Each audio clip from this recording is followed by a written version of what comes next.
So in the last week there's been a number of updates that Plarium have included in the game, which is quite nice because obviously during the maintenance periods we get our freebies and things.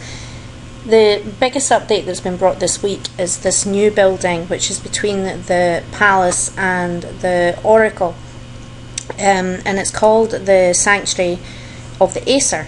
You upgrade the building just the same as you do any of your other buildings, your farms, your meat hall, etc. And it's got the same layout within. You've got the tab functionality here. The main info tab gives you the requirements as usual for any of the other buildings, and tells you here in this section what you're going to get after you upgrade. I've got mine to the maximum at the moment based on my palace level. If we click on the Aesir tab,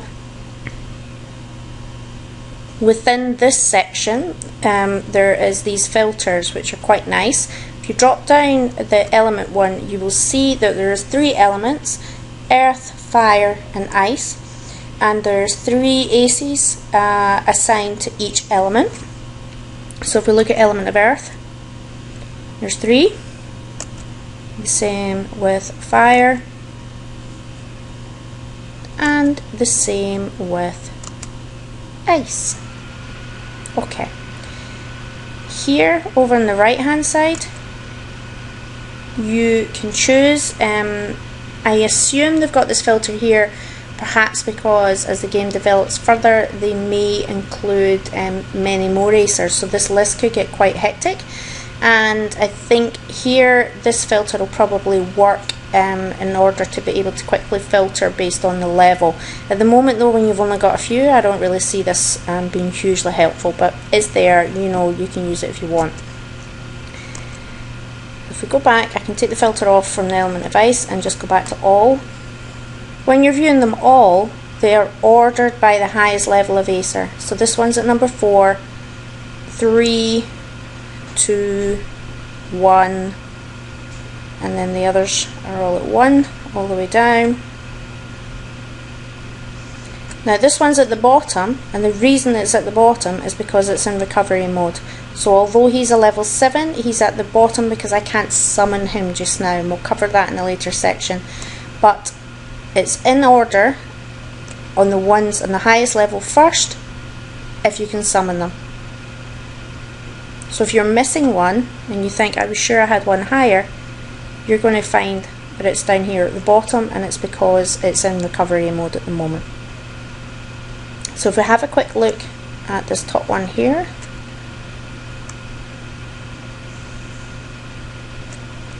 if we look at this one, I was going to pronounce his name but I'm not going to bother.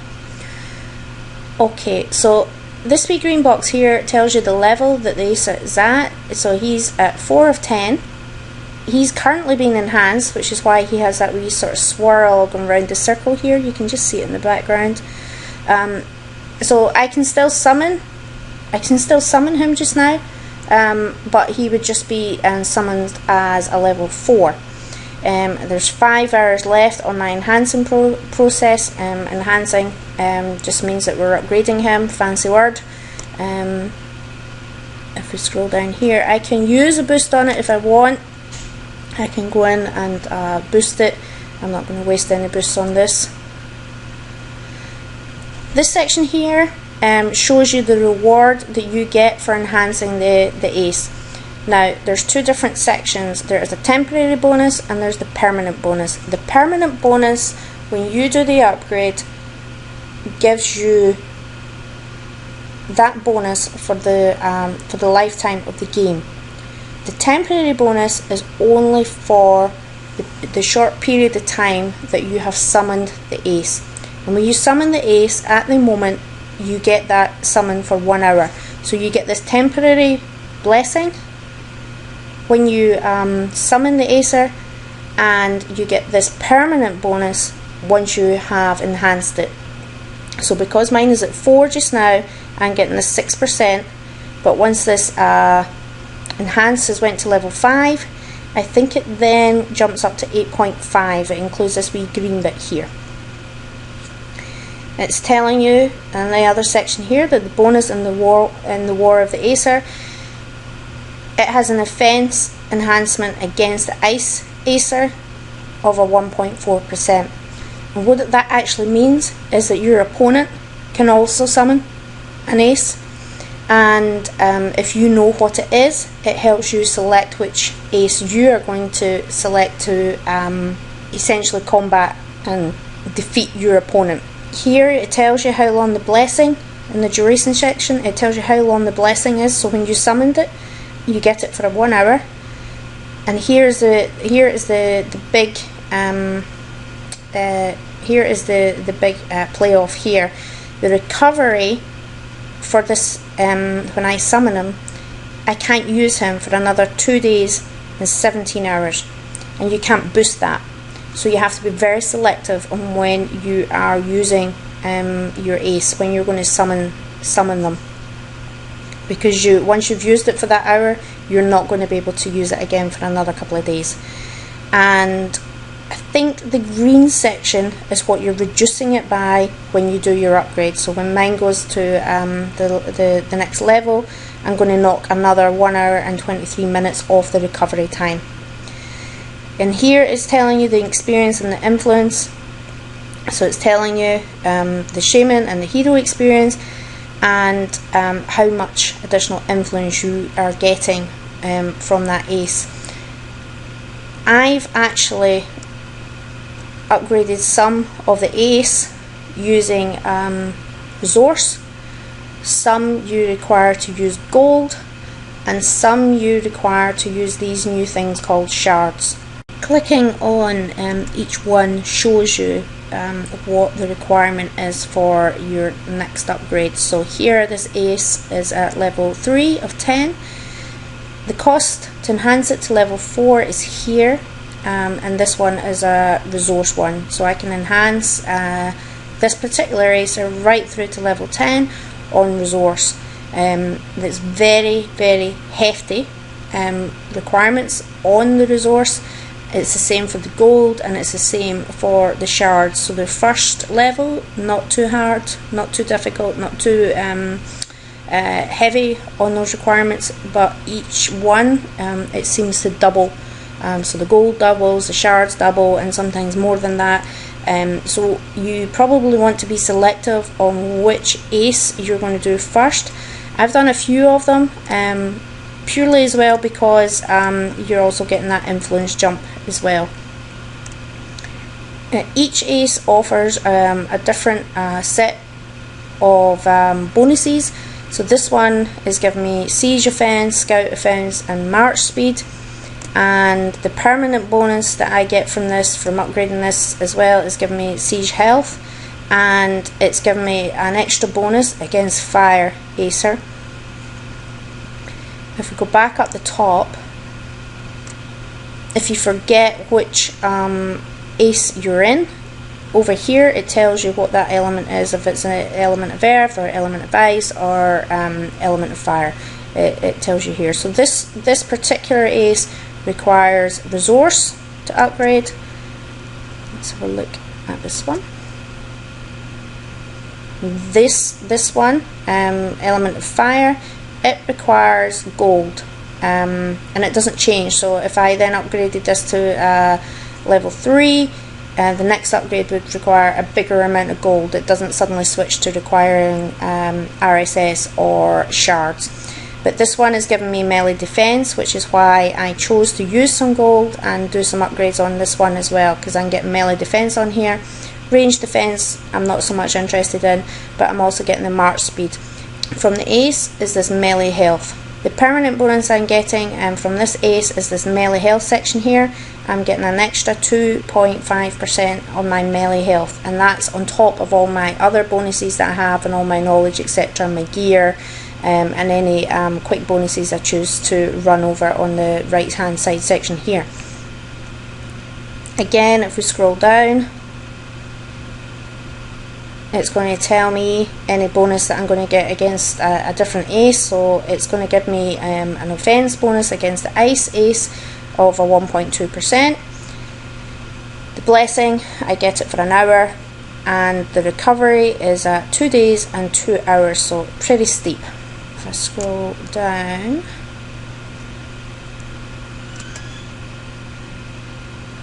if we look at Honor, he's a ace, is level 1 of 10.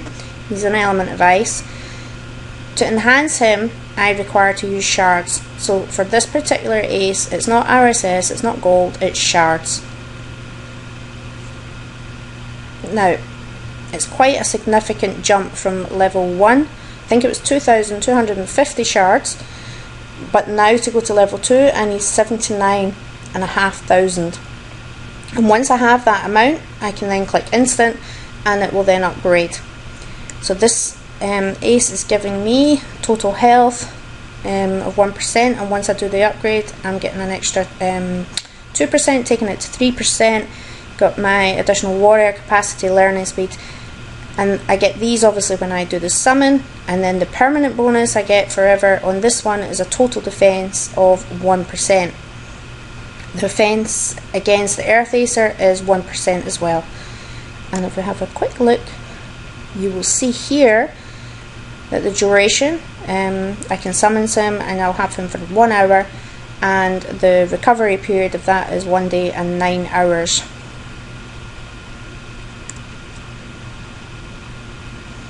Now if I want to summon them, all I'm going to do is click on the summon button and it will actually summon that, and then those temporary blessings, bonus, whatever you want to call them, kick in. I don't use the ace until I'm absolutely sure that I'm ready to use it, so I may have been stalking somebody for a wee while and have an idea, and I'm then going to hit the summon. Once I've perhaps done my hit and flattened whoever it was I was looking for, there's going to be a period of time. It's unlikely it's going to take me an hour to flatten somebody, so I'm then going to use perhaps the extra 3/4 an hour to then go out and maybe look at other targets. But I'm going to make sure I get maximum bang for my buck, because to take between a day and 2 days to recover, I can't use that ace again.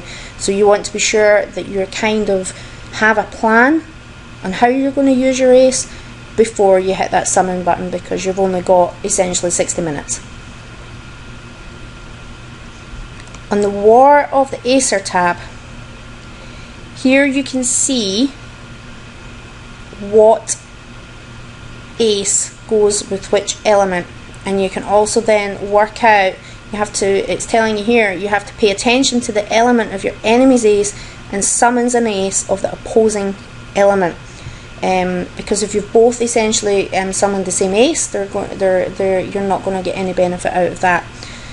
So you have to be quite clever, and some people will hide the ace, so you're not seeing it, and that's something I would recommend you're doing if you're going to use your ace. If you have the shadow that covers your hero set and your shaman, I would use that, and I would action that before I hit my summon to summon the Aesir, because you're getting quite a competitive edge. You do not want your opponent to see what your ace is, because then essentially they could pick one to try and combat yours. In case you're not sure where that shadow is, if you go into your boosts and look in the military section, I think it is, here the disguise. So if you look at the disguise, you use the item to prevent other opponents, Jarls, from seeing the equipment on your hero and information about your shaman and summoned ace. So you could put it on for an hour if you want. I use mine quite a lot for CVC, purely because I may not want the opponent team to be able to see what I'm wearing. And if you're really clever and you have enough of them, you probably want to put your disguise on either slightly before CVC's announced, because let's be honest, we're already checking out our opponent, probably the day before. Once we start getting bigger and stronger, we want to use these disguises more and use them more in our favour, so our opponent doesn't actually know what we have under our hood. Okay, so let's have a look and see where we can find how many shards we have. In order to do that, you'll find it within your items.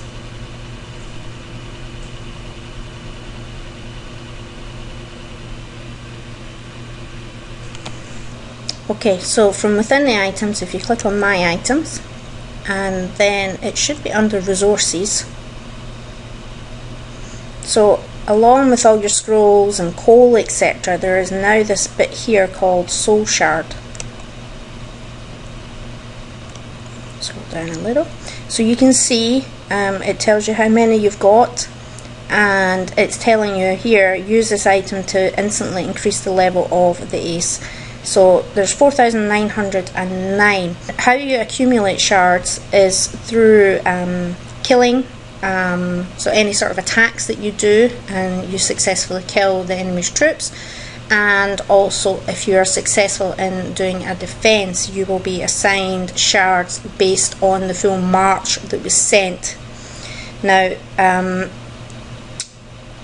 my understanding of it is that you get 1 shard per 1,000 T1s, 2 shards per 1,000 T2s, 4 shards per 1,000 T3, and then the higher number of T4, T5 and T6, I'm not entirely sure, but it is based on the 1,000, and it'll be like something like 12 and 16 and 18, I'm not entirely sure, but it's based on per 1,000. So if you kill 2,000 T1s, you will get 2 shards. So if you're tile hitting and there's 10,000 troops, T1s on a tile, you're going to get 5 shards. So you have to work really quite hard to be able to get the larger volume of shards that are required to do some of those bigger upgrades. To 2,250 for the first one. For the first level isn't too steep, but you know, 75,500 is then starting to climb up quite rapidly. So if we have a look at some reports of some hits that I've done, let's have a quick look. Okay, so there was 2 T1 troops, and I wasn't assigned any shards for being successful on that because, as I said previously, there needs to be 1,000, a minimum of 1,000. So if I have a look here, there's no shards being assigned. If we have a quick look at some of the battles, let's see.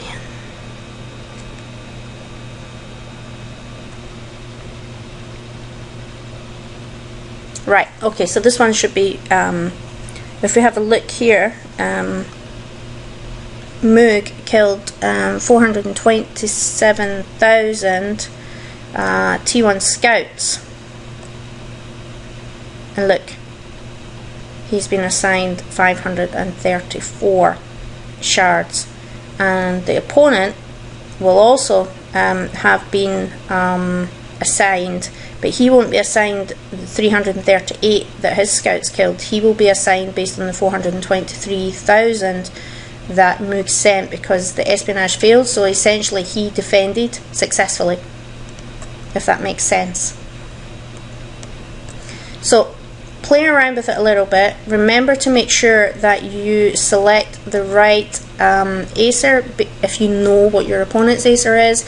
Remember to use your shadow or your disguise ahead of using your ace, so that nobody actually knows what you have, or else they'll try and counteract that with an opposing ace, and try and use all your boosts, etc., that you have in